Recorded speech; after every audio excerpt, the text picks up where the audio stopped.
Hey, what is going on, guys? Welcome back to another brand new video. If you guys are new here, my name is AJ. UFC 308 happened last Saturday, a few days ago, almost a week ago, but we're going to talk about it now and I guess some of the information coming from that event. But let's just jump right into my predictions from the last video and if I was right, if I got them wrong. Um, Starting off with Magomedov, I had him winning. I think I said maybe unanimous decision.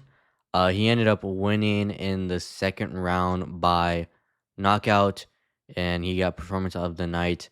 I did have him winning, and I got it right. And this was a pretty good win for him. He is still undefeated, and I'm not sure if he has a rank yet.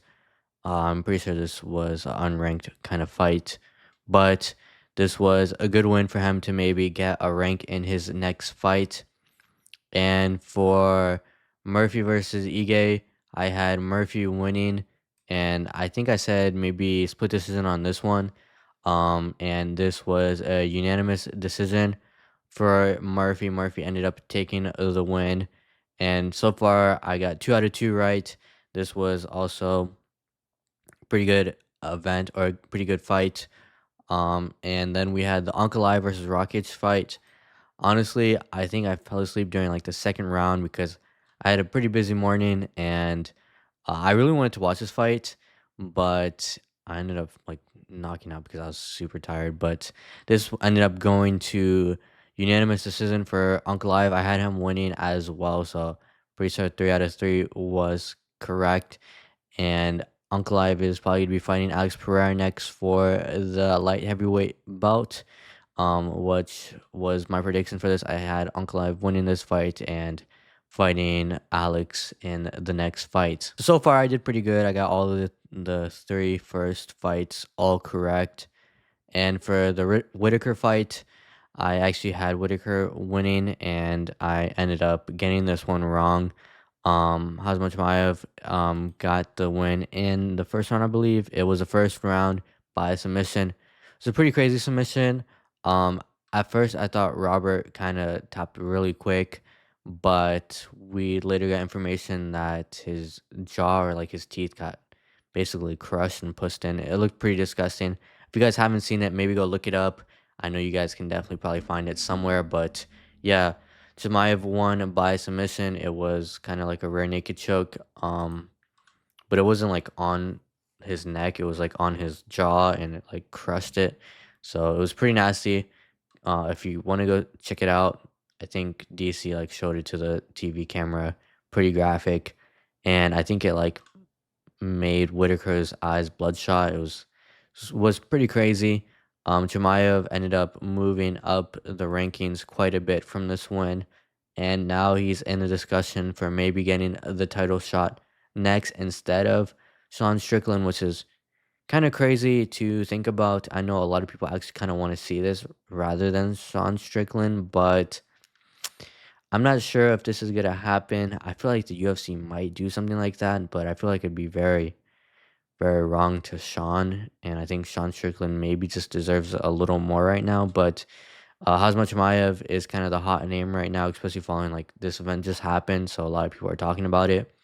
So maybe the UFC tries to double down on him doing like successful in this fight and give him the title shot next. I don't know if they do something like that. Maybe they might. I think a lot of the fans might want to see something like that. Personally, I think Sean Strickland deserves that title shot, and maybe Chimaev fights Izzy or someone like that. I don't know. Yeah, I think he is a favorite against DDP, which kind of makes sense. I don't really know. I don't know if he should be fighting for the belt next. Let me know what you guys think. I know a lot of people are wanting to see that happen. Now, for the main event, for the main fight of the night, we had Ilia Topuria versus Max Holloway. Ilia ended up knocking out Max. Max has never been dropped or never been knocked out. He had that, I guess he kind of got dropped against Justin, but UFC for some reason didn't count it. But he never been knocked down or knocked out, I mean. And Ilia is the first to do it. Ilia, um, yeah, he hits pretty hard.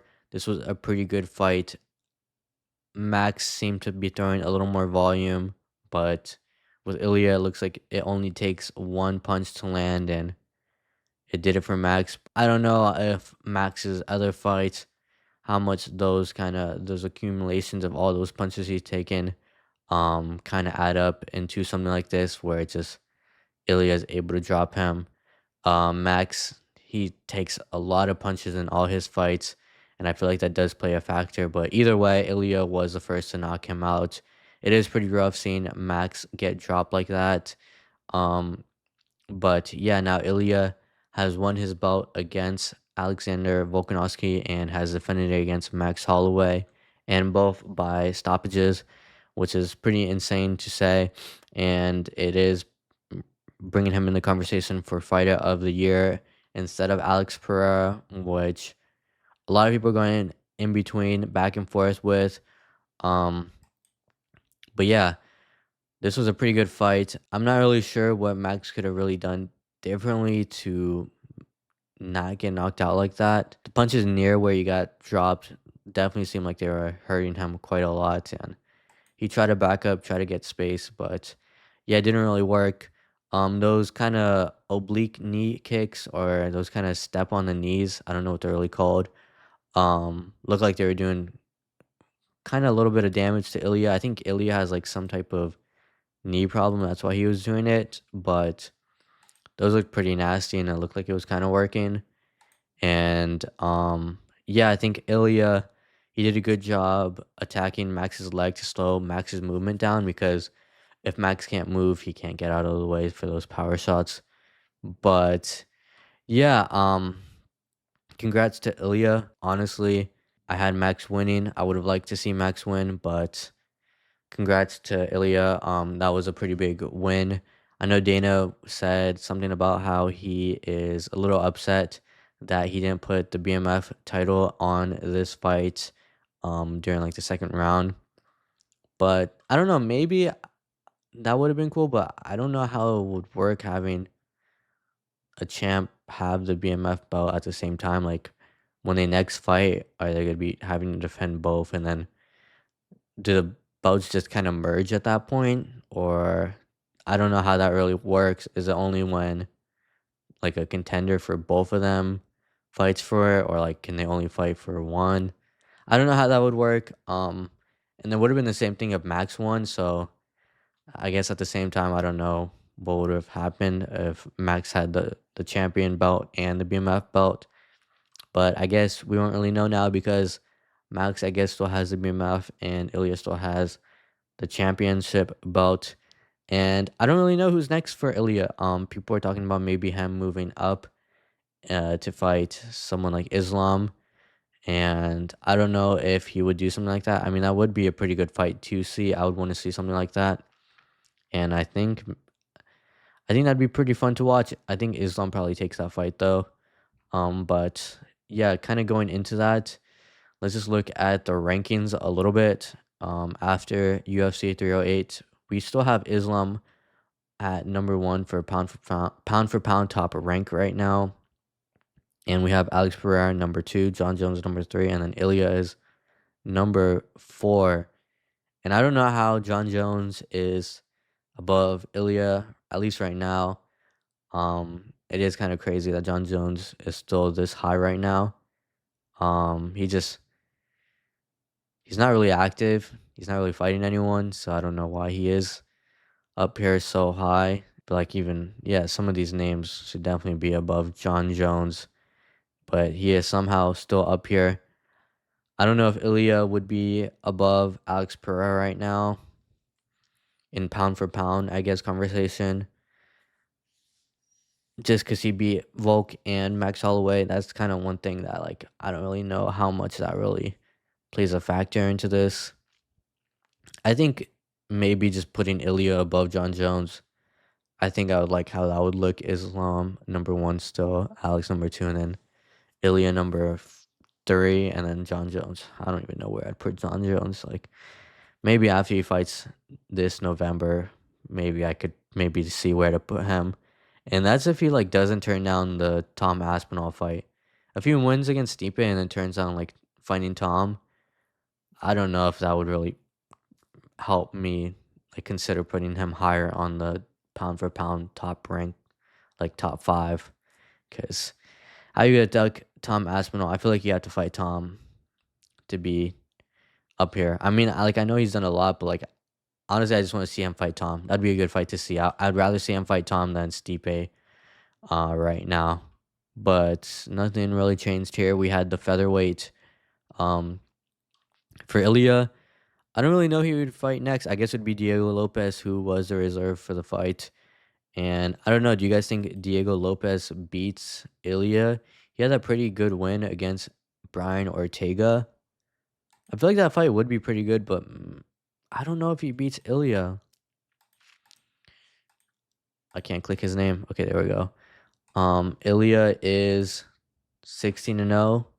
Just beat Alex and Max. And I don't know. I don't know if he beats. I don't know if Diego Lopez beats him. Because Diego Lopez, he fought Dan Ige. And where's Dan Ige ranked? 14. And then he fought Brian Ortega, which is number 6. So I feel like maybe. If he fights like one more person, like Alex or Max or someone like Yair, and then fights Ilya, I would be more confident to say he could possibly beat Ilya. But I feel like right now, I think Ilya beats Diego, but I think he just fights Diego next, and Diego doesn't really have a next kind of in between fight for it. But yeah, I think that is the next fight that's probably gonna happen, and I probably would go with Ilya right now. Maybe that changes when the event happens.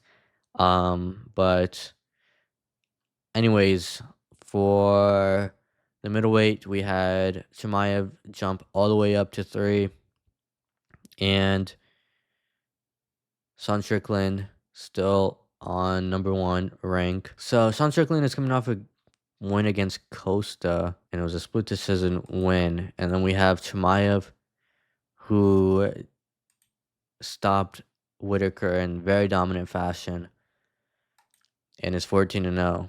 I guess that's why a lot of people think that he should be fighting for the belt next, which is totally understandable. I don't know.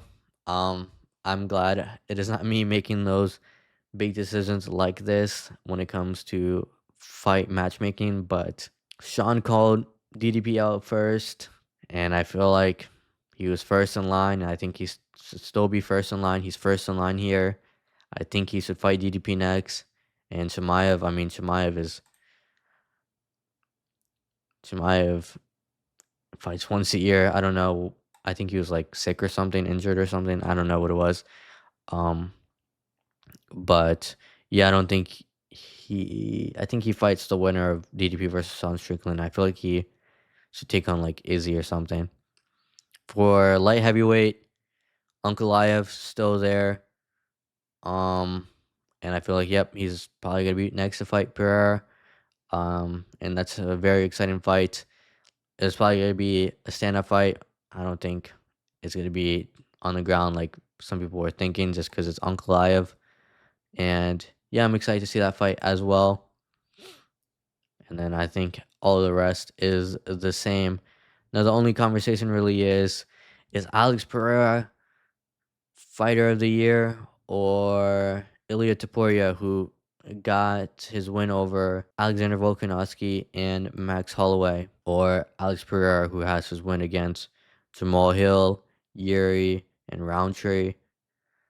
Um, I feel like people are saying that these wins aren't as impressive as Ilya's wins, but like these guys are all tough fighters, I guess, to beat. But just Alex is he just makes it look easy, and I feel like that's just kind of the difference. I mean, like it's true that Alexander Volkanovski was a very dominant champ before he lost to Ilya, but Yuri 30, he was like 30 and what 30-3 before he lost to Alex. No, the only time he's gotten dropped was because of Alex.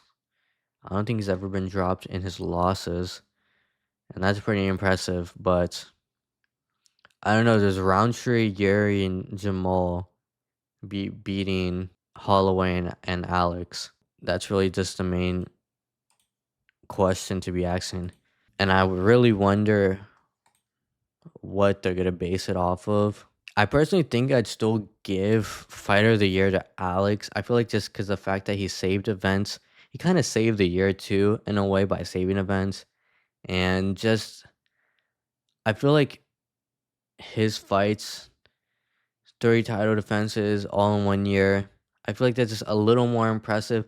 I know the names aren't as big as fighting someone like Alex and Max, but I don't know. I feel like I just give it to Alex slightly, but this is impressive what Ilya did this year as well.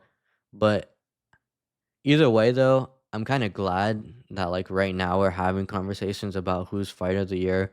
I feel like if it is very like everyone knows who the fighter of the year, then I feel like that kind of says a little bit something about UFC for the year. Like it just kind of seems like there isn't that many great fighters, but the fact that we have or they can have conversations like who do we think fighter of the year is, and it being this close kind of shows that the UFC is doing really well right now, and there are exciting fighters in the UFC, which is always really great as a viewer and a fan.